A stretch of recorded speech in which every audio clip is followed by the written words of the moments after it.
Close your eyes for a second. Think about the last time someone asked you how you were doing. Really asked, not the casual "Hey, how are you" that passes between people in hallways and grocery stores and office kitchens, but someone who actually stopped, looked at you, and waited. And what did you say? "I'm good. I'm fine. Everything's okay." Honestly, even if it wasn't, even if something inside you was quietly unraveling, even if you had been carrying something heavy for weeks, maybe months, maybe so long you had forgotten what it felt like to put it down, you smiled, you deflected, you gave them the safe version, and then you walked away. And somewhere in the back of your mind, a small, familiar voice said, "Good. They don't need to know the rest." This is not about the dramatic liar, not the con artist, not the person who constructs elaborate deceptions to steal or manipulate.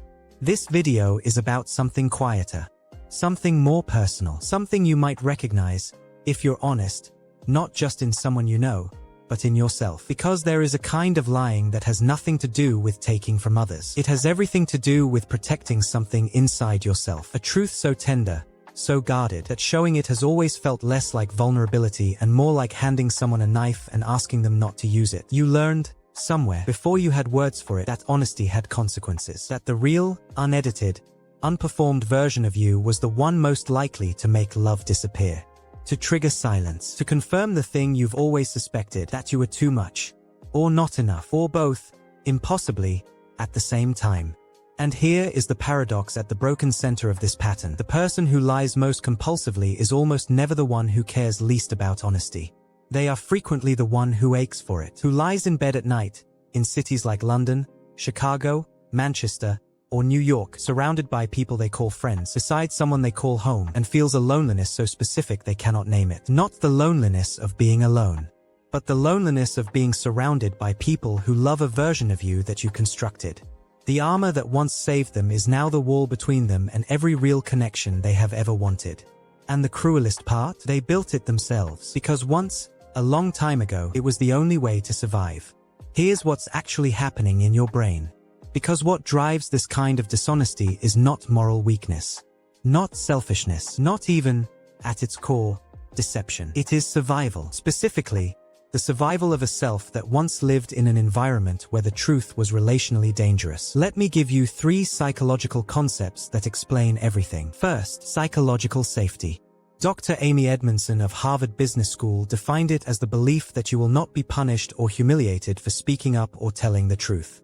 In organizations, its absence destroys teams. In childhood, it destroys something far more personal. When a child grows up in a home where emotional honesty was met with punishment, withdrawal, or rage, the brain encodes a devastating equation. Truth is the threat. Performance is the shield. This is not a decision. It is your amygdala, the brain's alarm system, doing its job. The tragedy is that the threat was relational, so the protection became relational too.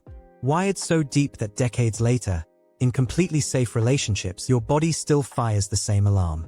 Tell the truth? Danger. Lie? Safety. The reflex comes before the thought. Every time. Second, toxic shame. Developmental psychologist John Bradshaw drew a distinction most people never learn.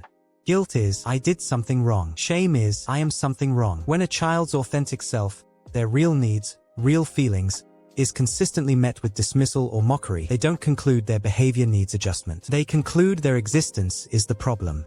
And from that conclusion, lying becomes essential. Every performed version of the self is a desperate attempt to present something, anything, that might finally be acceptable enough to keep love from leaving.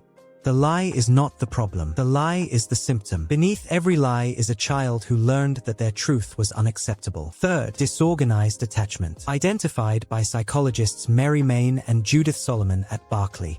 It develops when the person who is supposed to be your source of safety, a parent, is also a source of fear.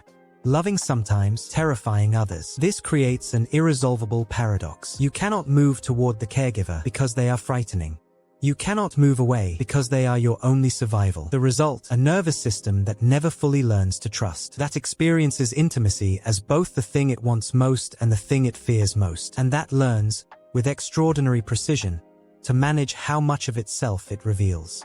Because in that original environment, revealing too much was what caused the chaos. So no, you are not a liar. You are someone who learned, in the only way available, to survive. And that is not a character flaw. It is an outdated operating system. Friedrich Nietzsche wrote, "The most common lie is the one a person tells himself." And this is where the real cost begins. Not in damaged relationships, not in eroded trust, but in what happens to the self, the real, interior, unperformed self when it is hidden for long enough. Here is what no one tells you. Chronic self-protective lying doesn't just change what others know about you. It changes what you know about yourself, slowly, imperceptibly. The way a language dies when no one speaks it. You begin to forget which version of you is true. And that forgetting, that specific, interior disorientation, is one of the most devastating consequences of a life spent performing. There is a grief here with no name in British or American culture. No word for it. No space to mourn it. It is the grief of looking inward, in those rare, unguarded moments at 3 a.m., or in the shower, or in the pause between conversations, and not being entirely certain who is there. Albert Camus observed that the most radical form of alienation is not being separated from other people. It is being separated from yourself. And every lie creates one more millimeter of distance between who you are and who you know yourself to be. The cost also lives in this. Every time someone loves you, truly, generously, openly, you cannot fully receive it. Because somewhere beneath the warmth, a quiet voice reminds you they love the version you showed them, not you. That gap is its own particular kind of loneliness. More isolating, perhaps, than never being loved at all. Because you can see love arriving. You can feel its warmth from a distance. But the wall you built to survive is exactly the right height to keep it from getting in. Every performance carries this weight. Every constructed version carries this cost. Every smile that conceals a truth carries this exhaustion. And no one sees it. Because from the outside, you are charming, funny, socially fluent, the person who always knows what to say. But inside you are building and rebuilding your walls. Every single day. Alone. So what does this actually look like in daily life? Not in theory. In the specific, recognizable texture of how this pattern shows up. Let me give you a checklist. Pause the video if you need to. 1. Relationships. You tell white lies to avoid conflict, but the absence of conflict has also created an absence of intimacy. Your partner thinks everything is fine. You are secretly lonely. 2. Career. You agree to deadlines you can't meet. You say, "I understand," when you're confused. You perform competence so smoothly that no one offers help. You burn out quietly. 3. Self-worth. Your inner monologue says, "If they knew the real me, they'd leave." So you curate a highlight reel of falsehoods. Then you hate yourself for being a fraud. 4. Boundaries. You say yes reflexively. Later, you resent everyone who asked. The lie was supposed to protect you from disappointing them. Instead, it guarantees you disappoint yourself. 5. Emotional regulation. You experience alexithymia, a fog over your feelings. You aren't sure what you actually feel anymore because you've been narrating a different script for so long. 6. Identity. You've become a shapeshifter, different versions for different contexts. The version at work, at home, with friends. They would be shocked to compare notes. You are expert at reading rooms and adjusting. Not out of malice, out of a lifetime of survival. Here is the unlearning. You have to stop gaslighting yourself. These are not character flaws. These are survival maps, drawn in childhood, in the dark, with the limited tools a frightened child had available. The beginning of unlearning is self-witnessing. Observing your own patterns with curiosity instead of contempt, with compassion instead of judgment. Every lie you have ever told was, at its origin, a frightened child trying to be safe. That child did what they had to do. And now, for the first time, there is another way. So where does healing begin? Not in grand gestures, not in dramatic confessions, not in tearing down every protection before the foundation is solid. It begins, as all the most important things do, in a moment of quiet, honest intimacy with yourself. First, inner child reprinting. Return, in practice, in daily self-talk, to the child who learned that honesty was dangerous. Offer that child what they never had, unconditional acceptance of their real truth. Say to them, your feelings were always real. Your needs were always valid. The version of you you've been hiding was never the problem. Neuroscientist Dr. Daniel Siegel shows that the brain can form new relational templates at any age. What was wired in fear can be, with patience and repetition, rewired in safety. Second, start with small, low-stakes truths. Not the deepest wound. Not to people who haven't earned it. Start with, I don't actually want pizza tonight. Start with, I'm more tired than I'm letting on. The world will not end. And when it doesn't, Your nervous system begins to learn truth is not always dangerous. Third, regulate before you reveal. The impulse to lie is a threat response. Try this today. When you feel a lie forming, take one slow breath in for 4 seconds, out for 6. Then say, I need a second to answer that. That is not rudeness. That is regulation. And from that place, you can choose honesty, not reaction, but intention.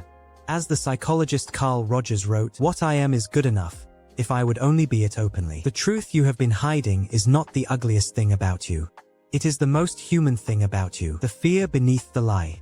The wound beneath the performance. The longing, quiet, persistent, undefeated, to be known.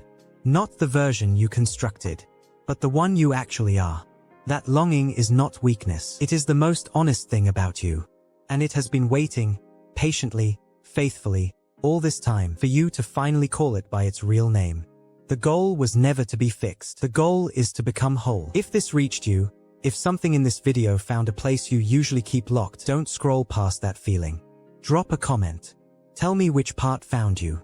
Share this with someone who wears their truth carefully, who gives the world a version of themselves and guards the rest like it's the only thing keeping them safe. Because maybe, just maybe, it is time to let someone in. Subscribe to Psychology Space, because the most important conversations are the ones that find you when you are finally ready to hear them.